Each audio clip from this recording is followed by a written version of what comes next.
Hello, everybody. Welcome to another episode of PodCats. I'm your host, Victoria Pollard, and I'm here today with the Culver Stockton men's volleyball head coach, Jeff Lipton. Coach, how are you doing today?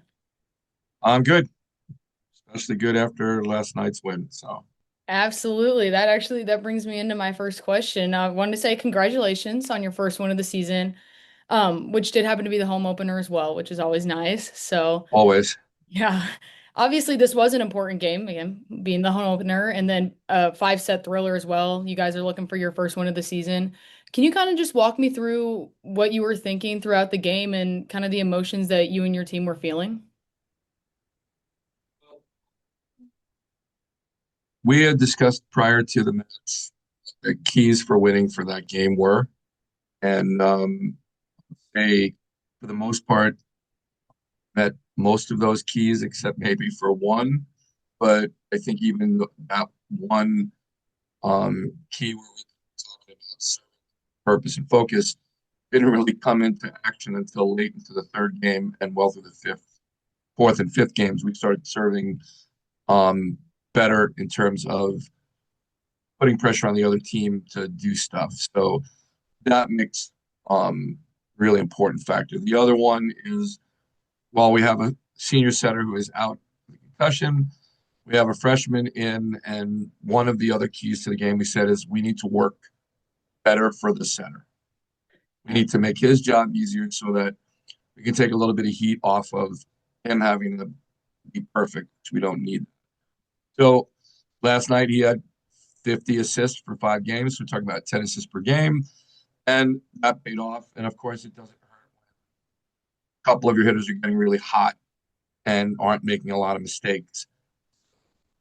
The rest is I think we could have played better defense. I thought blocking wise, we started to block better late in the game, which I think we had 16 block assists and 2 blocks, which sort of equates to no 19. I think this was 8, 9, 10 blocks for the game. So we're talking roughly 2 blocks per set, which would be on average normal for a good team to do that. So I think in those areas, you know, we talk about keys to men's volleyball exist passing, serving, blocking. We were efficient late for serving, blocking efficiently throughout the match.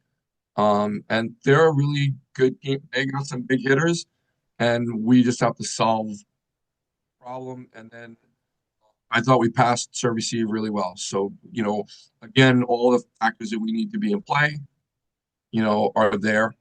And I think they're happy.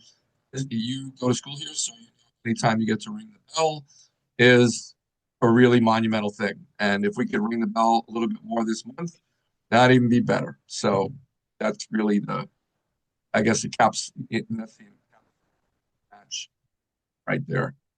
100%. Totally agree with you there. And you got to say, I mean, obviously being down 2-0, first two sets in, not ideal, but there is something to be noted about the fight in this team. A lot of other teams in that situation might have just called it a night and, rolled over, but no, not this, not this team. They fought back and they got that reverse sweep. That's something that's very hard to do. So Well, if you see on the bench, we're carrying 29 guys with the reserve team, varsity team.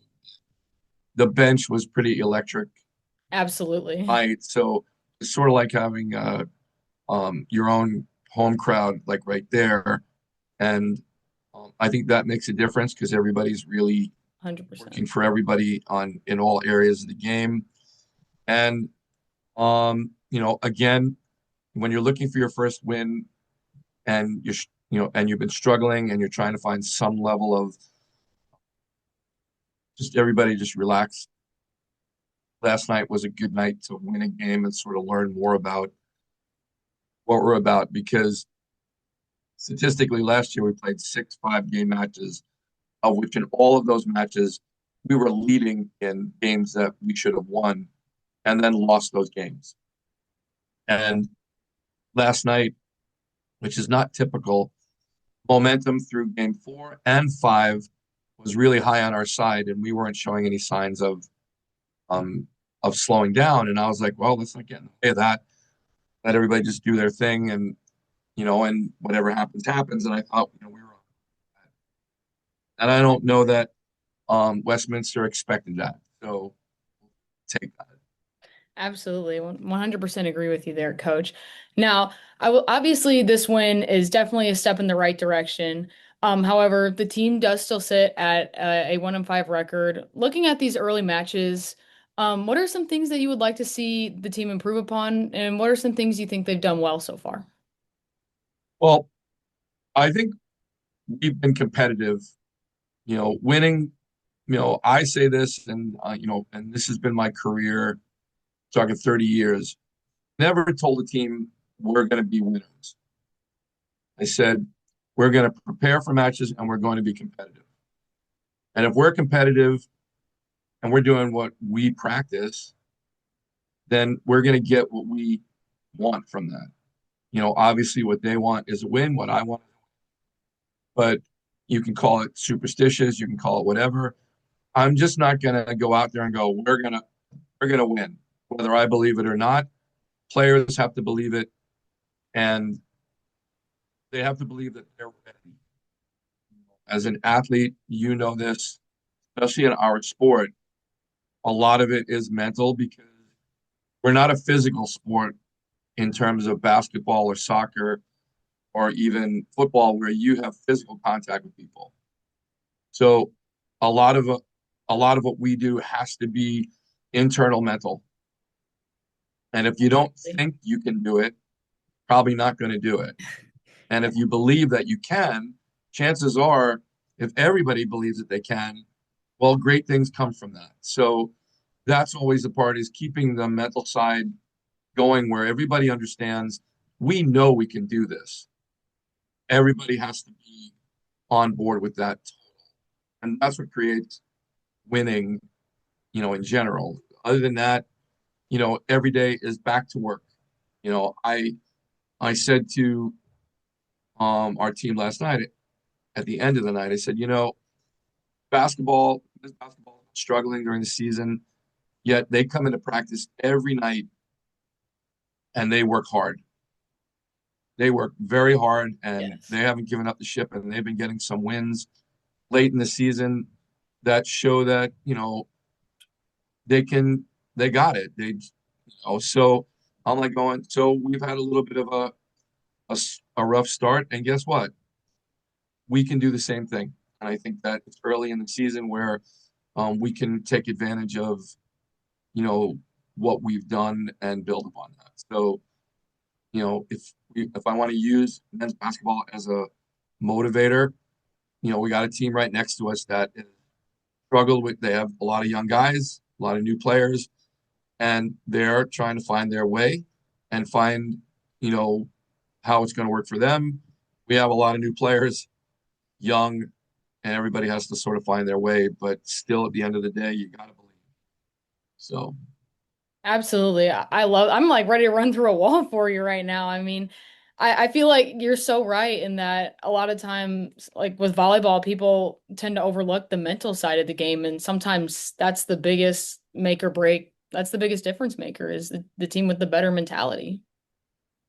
yeah, it doesn't hurt when you've got a lot of really talented people Oh, who absolutely. have really good mental states.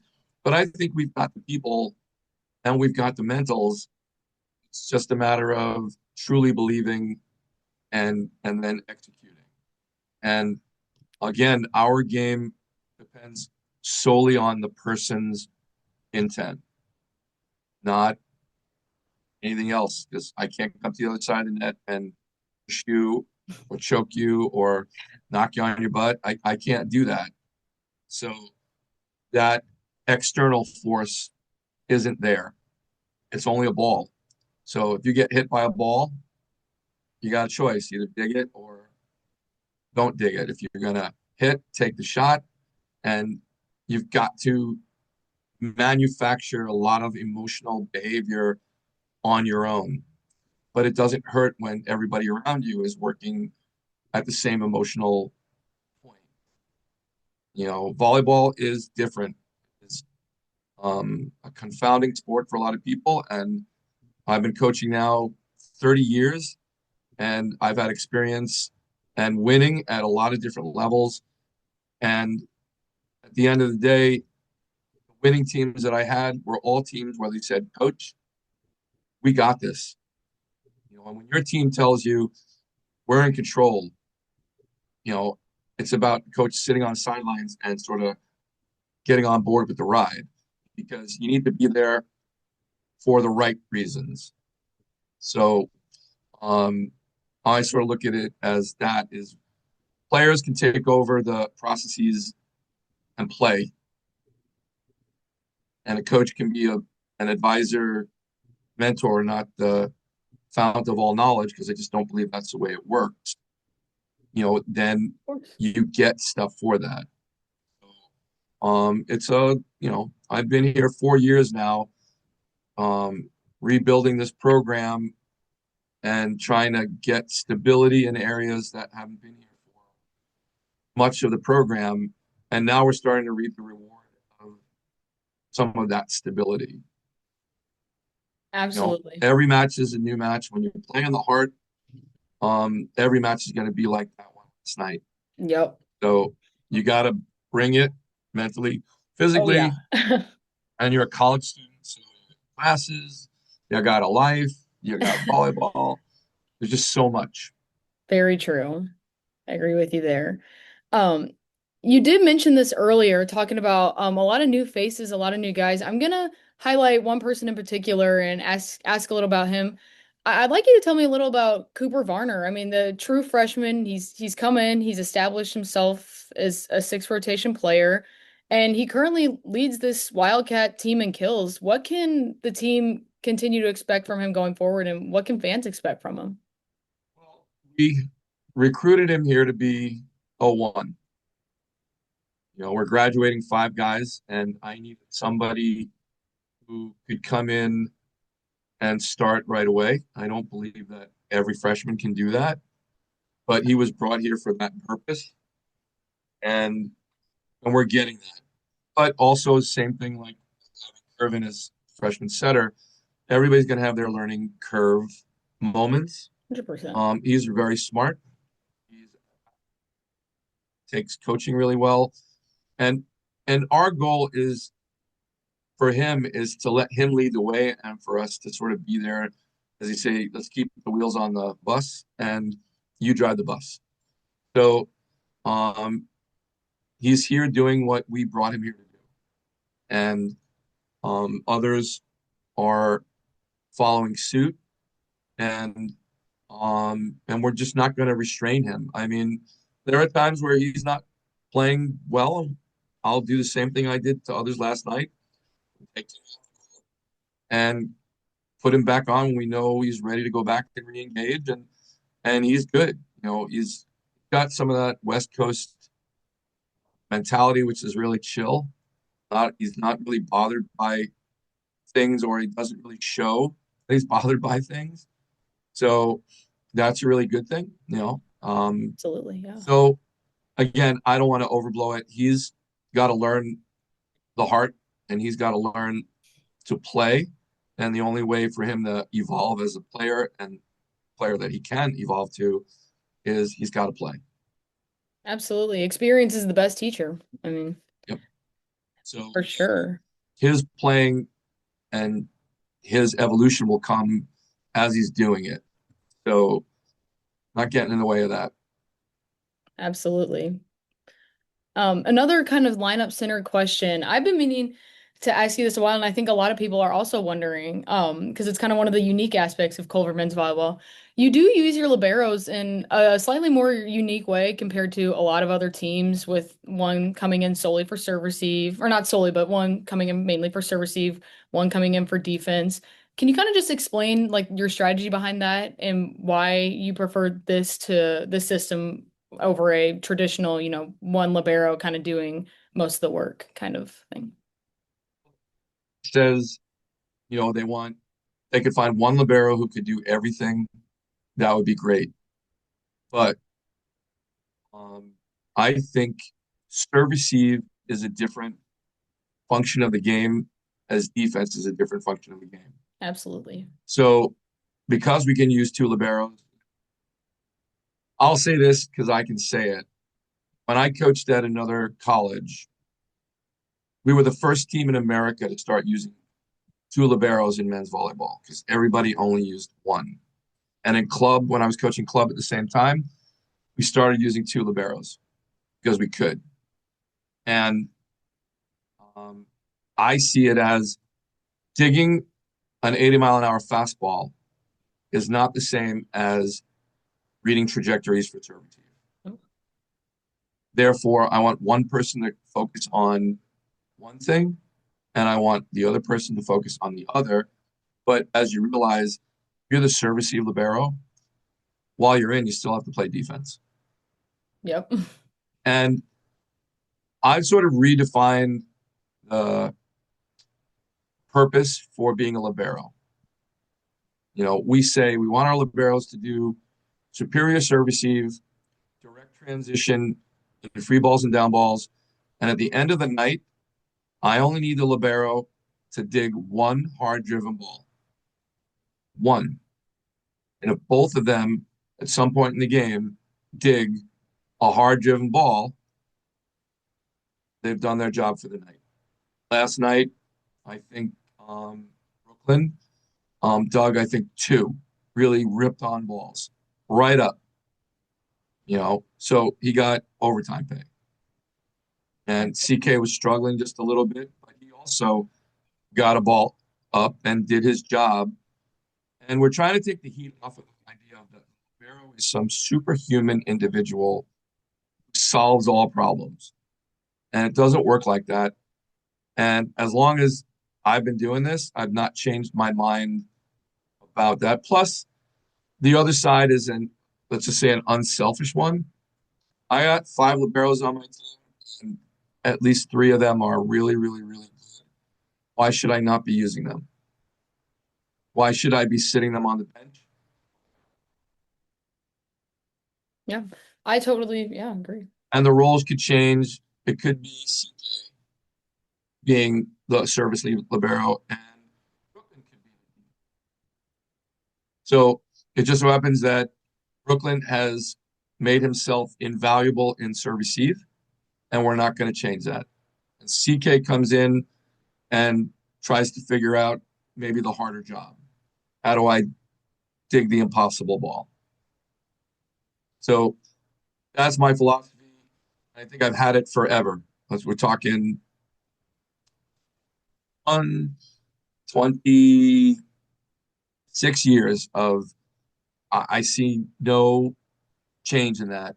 And yeah, if I had a libero who could do all of those, that'd be great. More teams are using two liberos than not, and um, I'm not going to change because we got the bodies who can do it. So Absolutely. Yeah, that's a great philosophy to have. I like your point about how a lot of times liberos are kind of expected to be superhuman and they're kind of expected to do everything, but it's a lot and it's a lot for one person. So if you have two people that can do the job and do different parts of the job equally as well, why not use them, to your point? exactly. Again, why create so much stress on one person? When it's a lot. At our level, guys are hitting the ball pretty hard.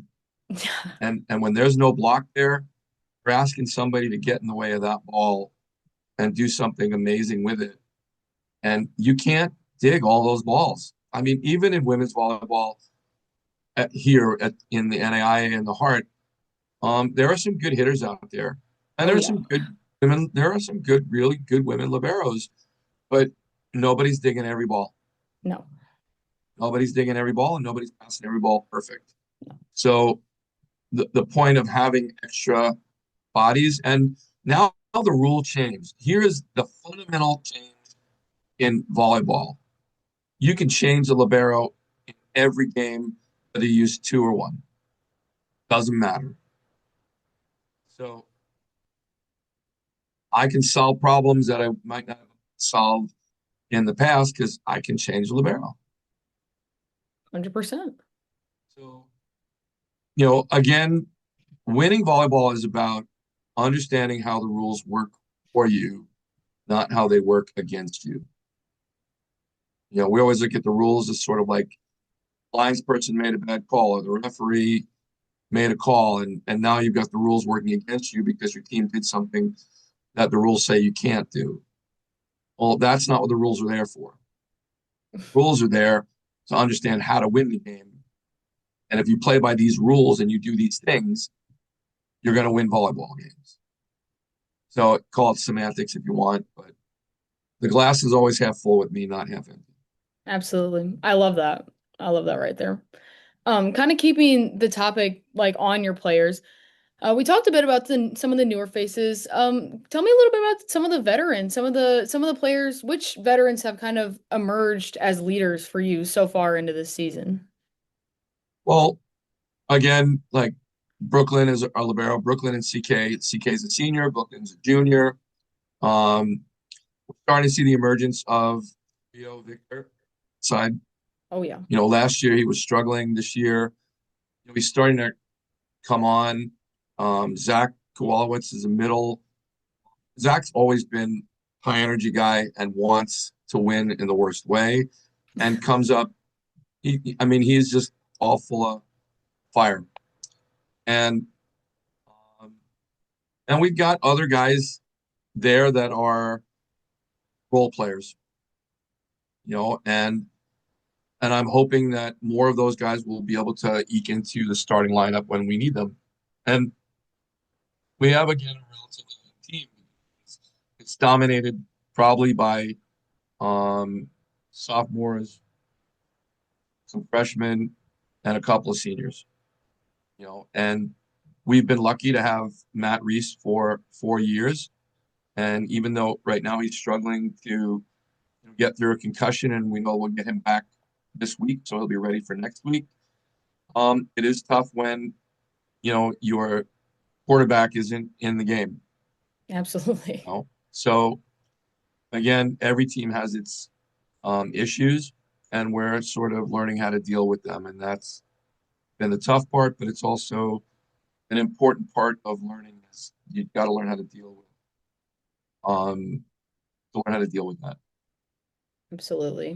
And it's great that you have some of those older guys that can come off of the bench and still perform and come into the game cold and produce results. I would say like last night as an example, senior Malachi Gennady came in the third set, didn't touch the court in the first two, and I believe had 5 kills just in that third set. So definitely a testament of just some great senior leadership and just good guys that know how to play their role and step up when they're needed. Well, Malachi has been a starter, Absolutely, but yeah. also Malachi may be the most talented player on our team who's not 6'4". Yes. He's he can pass. He may be the best passer around, and I've seen a lot of players from other teams. He can pass. He can play defense. He can hit. He Very can he well can rounded. block, but sized on that right side, on the left side, and we've worked with it, and he makes it work. That's the part that's amazing for him is he makes his job work. You know, and last night I needed him to come in for a lot of different reasons. I don't need to mention them all, but he can come in and create great service eve. And we were having good service eve already, but I needed to make a change for an outside hitter. And we have other role players to take the heat off of everybody to stop trying to think that you have to win the game. And we talk about this idea all the time. And it was something that CK had said last year. And we sort of go with that. We don't need heroes. We need volleyball players. Nobody's coming in here to save the day, but everybody's coming in to help make it work better. So you got to do your job and be a good team player, not be the hero of the day because there's no hero of the day. 100%. Again, everything that we're talking about is always within the mental game. How can we survive the mental game and not and have it not allow us to engage as a player. Absolutely. And that's got to be a great luxury to have as a coach to know that you have that depth on your team and that at any point you have someone that can step up and help out and help take the load off. And it's just, yeah, that's a great quote and that's a great mentality from you and your team. I love the way that you guys think about that. Well, listen, nobody knows what we've been through.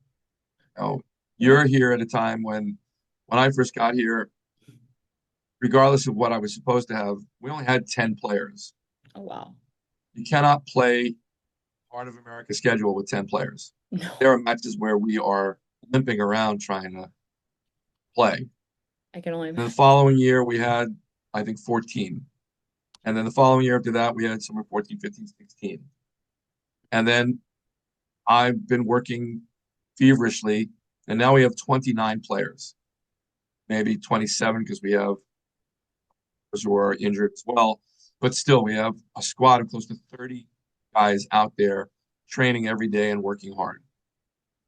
Well, eventually, we're going to get something for that totality for our program, but also in terms of wins along. Yeah, absolutely. And then I'll actually you mentioned the Heart of America, so I'll wrap this up with this question right here. Obviously, you're very familiar with Heart of America and the high level of volleyball that it offers. How have you prepared your team for this high level of volleyball and this demanding schedule? Well, the great part about playing in the heart is you know what everybody can bring to bear against you. So our goal is to again develop our own tactical plan, be mindful of what other teams bring to the table that we have to do better in terms of defense. Offensively, I tell everybody serve receive rules a day. We're doing a good job of serve receive. Then we can match up because nobody can cover the entire court. In defense, we gotta go after one player, or we have to stop them from doing this, and we have to. We know this player is going to get a lot of kills. We got to cut that number down. So how we plan to play every team is different. There's 13 of them, and we got to deal with all 13 as different individuals every time. And that's the minefield of dealing the heart of America, which is why it's the maybe the number one league in the NAIA. It's the toughest place to play en masse. 100%. It's the SEC of the NAIA, I like to say. In many ways, yeah, or the Big Ten. Yes. And in women's volleyball, the top teams are tough. There's no gimmies. You got to go out there and you got to win. So you have to take every win that we get, build upon it, and then train. The easier part about after preseason, we talk 8 weeks of fall season. We're just training to be better players. Until we get into season, it's hard to know what do we have to fix, what do we have to do, who are we playing against. And now we've had matches to play, know what we need to focus on. We know where we need to get to be as tough as any of the teams that we're playing, going forward. So that's it. If we keep our workman like mentality, we're good to go. Thank you so much again for your time. If you haven't gotten a chance to see this promising Culver Stockton men's volleyball in person, I gotta say, I think you're missing out. There's a bunch of home games coming up this month. I think it's worth taking a look. I think it'll be a fun year. Coach, thank you again.